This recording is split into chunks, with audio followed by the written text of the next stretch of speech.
ज़िंदगी ऊपर वाले की तरफ से इंसान को दिया गया सबसे पहला, सबसे नायाब, सबसे कीमती और सबसे खूबसूरत तोहफ़ा। इसकी खूबसूरती का अंदाज़ा इसी बात से लगाया जा सकता है कि जब इंसान दुनिया में पहला कदम रखता है तो कितने चेहरों पर मुस्कुराहट होती है, खुशी का ठिकाना नहीं होता, और जब रुखसत होता है तो अपने सगे संबंधियों और करीबियों के चेहरों पर उदासी और आंखों में आंसू छोड़ जाता है, और साथ ही छोड़ जाता है ढेरों यादें, अपनों के साथ बिताए पल और खट्टी मीठी बातें। इंसान की मृत्यु के अनेकों कारणों में से आत्महत्या भी एक कारण हो सकता है। सवाल उठता है कि सुसाइड को क्या हम जस्टिफाई कर सकते हैं किसी भी तरह से? अक्सर मैंने लोगों को कहते सुना है कि सुसाइड करने वाले या आत्महत्या करने वाले लोग कायर होते हैं, परंतु मेरा मानना कुछ और है। क्योंकि सुसाइड करने के लिए, आत्महत्या करने के लिए एक रीज़न होता है, एक कारण होता है। उस कारण को जानना बहुत ज़रूरी है। उस कारण को बिना जाने हम नहीं अंदाज़ा लगा सकते आत्महत्या करने वाला कायर था या नहीं।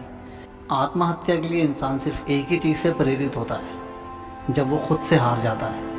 क्योंकि इंसान किसी से भी हार कर वापस उठ सकता है, परंतु खुद से हार कर नहीं। ऐसा क्या हुआ जो इंसान खुद से हार गया? बंदे ने खुद के आगे ही घुटने टेक दिए और आत्महत्या जैसा बड़ा कदम उठा लिया।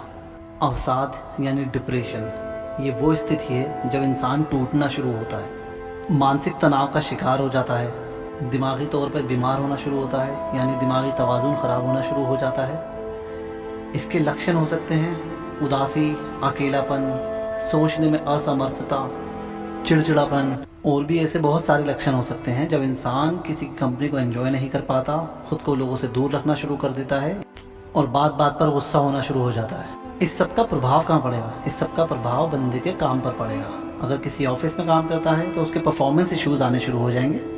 स्कूल में पढ़ता या पढ़ाता है तो पढ़ाई में मन नहीं लगेगा, पढ़ाने में मन नहीं लगेगा।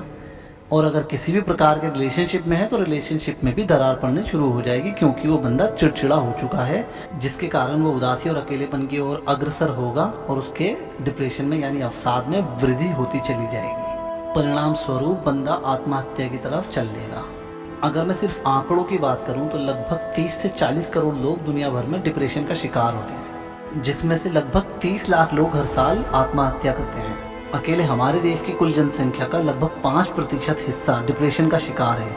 इसका एक सबसे बड़ा भाग कॉर्पोरेट एम्प्लॉइज़ का है। जब यहाँ तक पहुँच ही गए तो आइए इसके कारण पर भी चर्चा कर लेते हैं। डिप्रेशन या अवसाद कोई बीमारी तो है नहीं, ये तो एक मानसिक स्थिति है जिसमें इंसान कुछ ऐसी हरकतें करता है जो पहले नहीं करता था, या करता था तो बहुत कम करता था। इसके बहुत सारे कारण हो सकते हैं, जैसे कि समाज के द्वारा नकारा जाना, या व्यवहार में परिवर्तन आ जाना, या किसी दवाई का साइड इफ़ेक्ट, किसी नशे की आदत होना जैसे शराब या कोई और ड्रग, किसी व्यक्ति विशेष जिसको इंसान बहुत पसंद करता है या जिसकी कंपनी को बहुत एंजॉय करता है उसके द्वारा बहिष्कार किया जाना, या किसी एक समूह द्वारा मजाक उड़ाना, ठीक से ना सोना, पारिवारिक संबंध माता पिता के साथ या किसी भी व्यक्ति विशेष के साथ, या अतीत में कोई ऐसी घटना जिसने दिमाग पर छाप छोड़ी हो। इन सभी कारणों में से कोई एक या ये सभी कारण हो सकते हैं किसी भी इंसान को अवसाद की ओर धकेलने के लिए।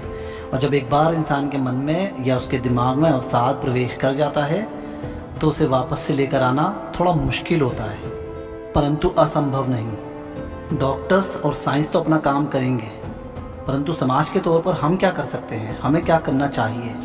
इसके बहुत सारे उपाय हो सकते हैं, जिसमें से वार्ता एक है, यानी टॉक। हम उस बंदे से बात कर सकते हैं, एक जज्बाती रिश्ता बना सकते हैं जिसे हम इमोशनल टच कहेंगे। हम उसे ऐसा एक मंच तैयार करके दे सकते हैं जहाँ वो अपनी प्रॉब्लम्स को हमारे सामने रखे और हम बातचीत के ज़रिए उसकी प्रॉब्लम का सोल्यूशन उसे दे सकें। व्यायाम यानी एक्सरसाइज एक और सोल्यूशन हो सकता है।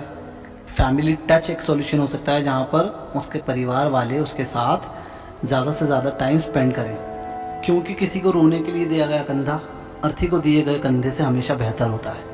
कोविड-19 की वजह से आई हुई सोशल डिस्टेंसिंग का मतलब था कि हम एक दूसरे से दूर रहें पर साथ ना छोड़ें, और ना कि वार्ता या डायलॉग की दूरी बनाकर रखें, क्योंकि बातचीत बहुत ज़रूरी है। बातचीत के ज़रिए बहुत सारी समस्याओं का समाधान भी किया जा सकता है और एक ऐसा एनवायरनमेंट भी बना के तैयार किया जा सकता है जिस एनवायरनमेंट में डिप्रेशन का नामो निशान ख़त्म हो जाएगा। आइए मिलकर एक डिप्रेशन फ्री समाज का निर्माण करते हैं, जहाँ लोग ज़िंदगी से प्यार करें और एक दूसरे का ख्याल रखें। Thank you so much.